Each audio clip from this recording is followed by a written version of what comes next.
Hello friends, কেমন আছেন সবাই? আমি এমডি বুয়ান। আমি কিছুদিন আগে আপনার এক্সাক্ট কোন পয়েন্টে ট্রেডের এন্ট্রি এবং এক্সিট নেওয়া যায় ওইটার উপর একটা ভিডিও করেছিলাম। ভিডিও করার পর আপনারা অনেকেই আমাকে প্রশ্ন করেছিলেন যে টিটিএম স্কুইজ কি। সো আজকের ভিডিওতে আমি আপনাদেরকে একটু ধারণা দিতে চাই টিটিএম স্কুইজটা আসলে জিনিসটা কি এবং কিভাবে কাজ করে। চলুন শুরু করা যাক। What is TTM squeeze? TTM স্কুইজটা হচ্ছে একটা ভোলাটিলিটি অ্যান্ড মোমেন্টাম ইন্ডিকেটর, যেটা জন কার্টার নামের একজন প্রথম স্টক মার্কেটে পরিচিত করান। এটার কাজ হচ্ছে নির্দিষ্ট কনসলিডেশন শেষে প্রাইস ব্রেকআউটের দিক নির্দেশনা দেবে। এটা ডে ট্রেড এবং সুইং ট্রেডের জন্য খুবই উপকারী একটি ইন্ডিকেটর। আমাদের টিটিএম স্কুইজটা আমাদের কেন দরকার? টিটিএম স্কুইজটা আমাদেরকে সাহায্য করে কনসলিডেশন আইডেন্টিফাই করতে এবং আমাদেরকে সিগন্যাল দেয় কখন একটা স্টক এর প্রাইস ব্রেকআউট করবে। মানে হচ্ছে টিটিএম স্কুইজের মাধ্যমে আমরা সহজেই বুঝতে পারবো একটা স্টকের প্রাইসটা এটা উপরে যাবে নাকি নিচে যাবে।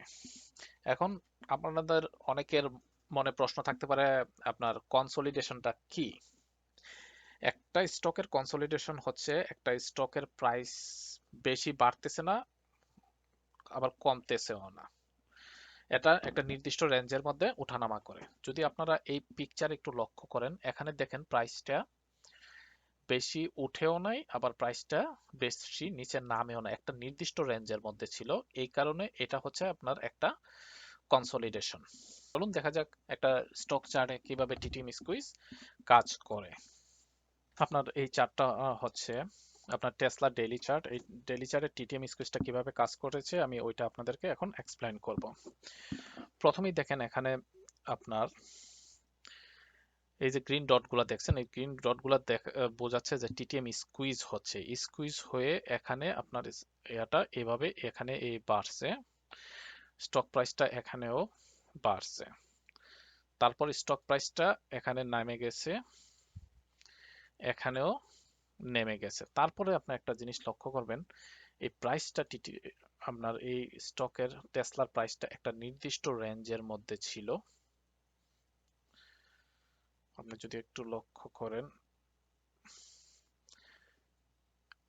এই নির্দিষ্ট রেঞ্জের মধ্যে ছিল। এটা হচ্ছে আমাদের টিটিএম স্কুইজ। এখানেও দেখেন, এখানে আমাদের আপনার স্কুইজ হচ্ছে, আপনার এখানে প্রাইস আপনার বেশি মুভমেন্ট হচ্ছে না, প্রাইস বেশি উপরে উঠছে না এবং প্রাইস বেশি নিচেও যাচ্ছে না, একটা নির্দিষ্ট রেঞ্জের মধ্যে স্কুইজ হচ্ছে। স্কুইজ হওয়ার পর আপনি দেখেন যখন এখানে ডট গ্রিন ডট আসছে এবং স্কুইজ ফায়ার হয়ে গেছে, মানে স্কুইজ ব্রেকআউট স্টার্ট হয়ে গেছে আপনার একটা চার্টে।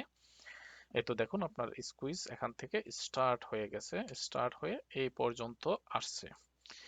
এই পর্যন্ত আসার পর আপনি দেখবেন এখানে আরেকটা স্কুইজ হয়েছে। এই তো আপনার স্কুইজ, এখানে আরেকটা স্কুইজ হচ্ছে। সরি, আমি ড্রয়িং এ এত ভালো না। এই তো দেখুন এখানে একটা স্কুইজ হয়েছে, কিন্তু স্কুইজের পর এবার আর উপরের দিকে ব্রেকআউট হয় না, এবার ব্রেকআউটটা হয়েছে নিচের দিকে। যদি দেখেন এখান থেকে স্কুইজ হয়ে এটা আস্তে আস্তে নিচের দিকে আসছে। আসার পর যে এখানে এই যে গ্রিন ডট দেখতেছেন, এই গ্রিন ডট মানে স্কুইজ ফায়ার হয়ে গেছে, স্কুইজ স্টার্ট হয়ে গেছে এবং স্কুইজটা আপনার নিচের দিকে হয়েছে। এবার নিচের দিকে মানে স্টকটা নিচের দিকে যাবে। সো এভাবে আপনারা টিটিএম স্কুইজটা আপনারা আইডেন্টিফাই করতে পারবেন। আইডেন্টিফাই করে আপনারা লংটা আপনারা সুইং ট্রেড ও ডে ট্রেডের জন্য আপনারা ইউজ করতে পারেন। ইউজ করে আপনারা এন্ট্রি এবং এক্সিট নিতে পারবেন। এবং এটা আপনার টিটিএম স্কুইজটা আপনাদেরকে ডাইরেকশন দিবে যে আপনার স্টকের মুভমেন্ট কোন দিকে আছে, আপওয়ার্ডে আছে না ডাউনওয়ার্ডে আছে, বা কখন মোমেন্টাম চেঞ্জ করে আপনার নিচে যাচ্ছে, কখন মোমেন্টাম চেঞ্জ করে উপরে যাচ্ছে। সবই আপনার এই টিটিএম স্কুইজ আপনাদেরকে আপনার ইয়া করবে, ইন্ডিকেট করবে। সো আশা করি আপনারা এই ভিডিও থেকে কিছু না কিছু শিখতে পেরেছেন। এবং যদি আপনাদের ভিডিওটা ভালো লেগে থাকে তাহলে লাইক কমেন্ট শেয়ার করবেন। And thank you for watching, and don't forget to watch my next video.